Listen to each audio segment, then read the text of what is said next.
ยกประเคนทีละชุดข้างหน้าคุณพี่ถอยหลังออกประเคนแล้วถอยหลังออกก่อนเดี๋ยวมีจังหวะให้หยิบที่กรวดน้ำทีละชุดนะครับที่ได้ยืนรอเดี๋ยวรอสักครู่ทำบุญซื้อที่ดินก่อนได้ครับทำบุญซื้อที่ดินตารางวา100เรียนเชิญครับแล้ววันนี้เวียนเทียน18 นาฬิกาเวียนเทียน18 นาฬิกาโดยท่านเจ้าคุณพระราชวรเมธาจารย์หลวงพ่อเจ้าวาดพระโขและเจ้าคณะจังหวัดปทุมธานีฝ่ายธรรมยุทธ์นะครับประธานสงฆ์เวียนเทียนนำสวดมนต์ได้รับเกียรติจากท่านรองผู้ว่าราชการจังหวัดปทุมธานีท่านชาทิพย์พุทธนาเสรีท่านรองผู้ว่าราชการจังหวัดปทุมธานีท่านรองนายกเหล่ากาชาติจังหวัดปทุมธานีคือภรรยาของท่านรองผู้ว่าและก็ท่านนายอำเภอนะครับส่วนราชการจะเป็นพ่อค้าประชาชนองค์การบริหารส่วนตำบลบางกระบือรวมและนะครับพุทธบริษัททั้งหลายนะครับเวียนเทียนดอกไม้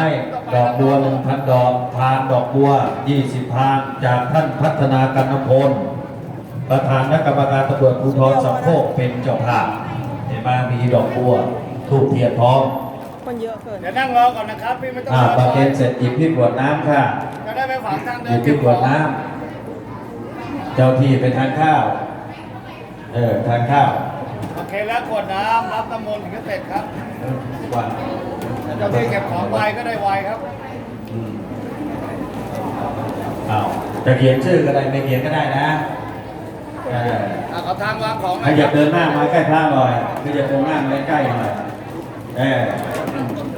บ่ายเมียเที่ยงอ้อยมาภาษาเขมรบ้างแล้วตั้งใจเดี๋ยวนั่งรอยืนกับที่ก่อนประเคนแล้วกรวดน้ำรับน้ำมนต์ฟังครับจะได้ไวมันยังไม่เสร็จขึ้นไปก็เบียร์เปล่าไม่ประโยชน์ช้าก็ไม่ใหญ่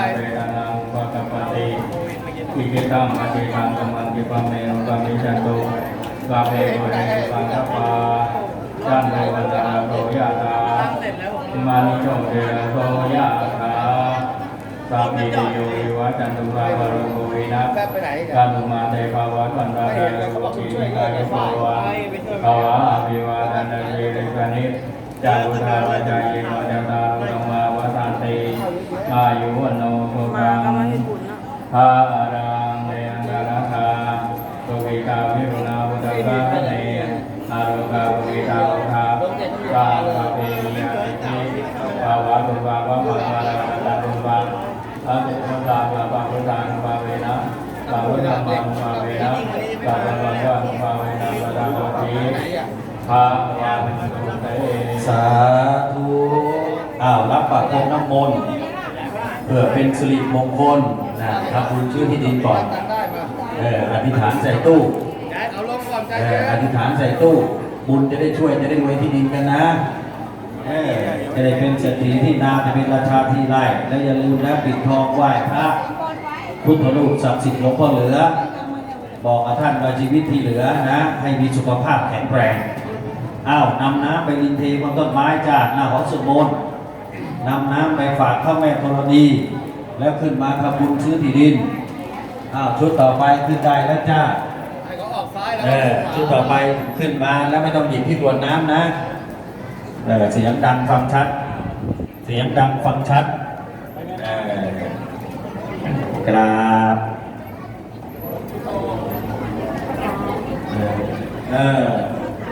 ขึ้นมากราบลงตรงวางใจจำกันได้เปล่าโฆษกวัดโบสถ์คนนี้เห็นไหมจำได้ป่ะพ่ออย่างไรอาตมาก็ถามว่าใครวิโยมพวกโจลี่หมาฉันหมาของฉันตายไปแล้วจ้ะเราการจะฉันให้เต็มที่เนี่ยบอกหมาชอบนึกไปนึกมาไม่ไงเรื่องจริงนะเรื่องจริงเรื่องจริงนี่โกหกพระโกหกได้ไหน อ้าวพนมมือกราบมาถวายทีหลังจะถวายพระอย่าไปบอกว่าหมาชอบนะตั้งใจ นะโมตัสสะภะคะวะโตอะระหะโตสัมมาสัมพุทธัสสะนะโมตัสสะภะคะวะโตอะระหะโตสัมมาสัมพุทธัสสะนะโมตัสสะภะคะวะโตอะระหะโตสัมมาสัมพุทธัสสะอิมานิมายังพันเตสังฆทานานิสัพปริวารานิภิกขุสังฆสาโอโดชยามะสาธุโนพันเตภิกขุสังโฆอิมานิสังฆทานานิสัพปริวารานิปาติคันหาตุอัมหากังทีฆรตังอิตายะสุขายะข้าแต่พระสงฆ์ผู้เจริญข้าพระเจ้าทั้งหลายขอน้อมถวายสังฆทานกับของบริวารทั้งหลายเหล่านี้ของข้าพระเจ้าทั้งหลายเพื่อประโยชน์เพื่อความสุขเพื่อความเจริญรุ่งเรืองแก่ข้าพระเจ้าทั้งหลายตลอดกาลและนานเทินสาธุยกประเคนจ้ะเอาไปเอาพาใส่พานที่ถึงไม่ทันน้ำเนี่ยเอาน้ำใส่พานเนี่ยแต่พอน้ำดูไหมเนี่ยขาดใส่ดูไหมร้ายมองตัวขึ้นไปที่บนปล่อยมันนะปล่อยมันงงมันเนี่ยบอกบ่อยๆเบื่อเนี่ยปล่อยมันงงมันไม่ได้แล้วค่ะไม่ได้ไป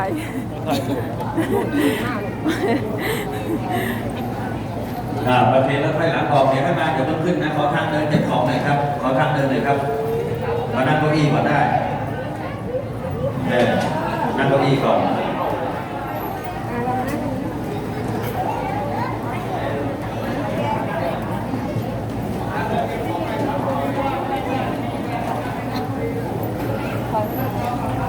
ช้าๆนะครับเดี๋ยวรอก่อนนะครับชุดต่อไปประเคนแล้วถอยหลังหยิบที่กรวดน้ำครับถอยหลังหยิบที่กรวดน้ำแต่พอประเคนแล้วหยิบที่ยังไม่ถวายอย่าไปหยิบที่ยังไม่ประเคนของอย่าไปหยิบน้ำนะครับฟังพิธีกรบอกเพราะว่าเรายังไม่ประเคนของเอามาฝากเราเกะกะเรามาเกะกะเราเหมือนกระดอกไม้ในการบูชาแล้วท่านไปปิดทองไหว้พระก่อนปิดทองไหว้พระซะก่อนแล้วเดี๋ยวให้มาบูชาสังฆทานไม่งั้นเดี๋ยวมันจะเกะกะเราดอกไม้มาถือบ้างสังฆทานมันทุกอย่างมันเกะกะขอทางเดินหน่อยน้องเดินมานั่งนี่กันได้มานั่งที่เก้าอี้ก็ได้มานั่งเก้าอี้นี่จะได้ฝันทางเขาขอเก็บของหน่อยครับขอหน่อยนะขอทางเดินหน่อยนะครับขอทางเดินหน่อยครับ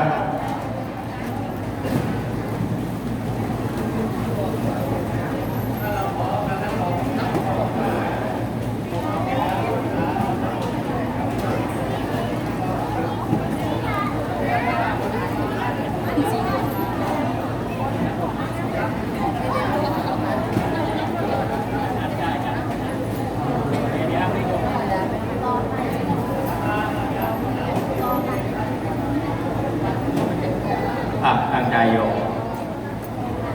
ยะหาวะริวะหาปุราวะริวะเรนิกาคารังเทวเมวะอิโตดินังเวทนังอุปกาปติอิจิตังมะเจตังตุมังกิปะเมวะกามิจันโตวะเวโวเรนุกาคปาจันโทวนาราโตยะถามานิโตเรโตยะถาสัพพิเตโยเววะจันทุกขปโรโกเวนะกาตุมาเตปังวัดวันตารายโยอิทิกายุโกภาวะอภิวาทานาสีริสนิจังหุทามจายโนจตารโรธรรมาวตันติอายุวโนสุขังภารังเตยตระธาโลกิตาวิรุณาพุทธภาคเนยโรกังกุปิตาโหธาบาคาเพดียาติสิภาวะตุกาพมังกัส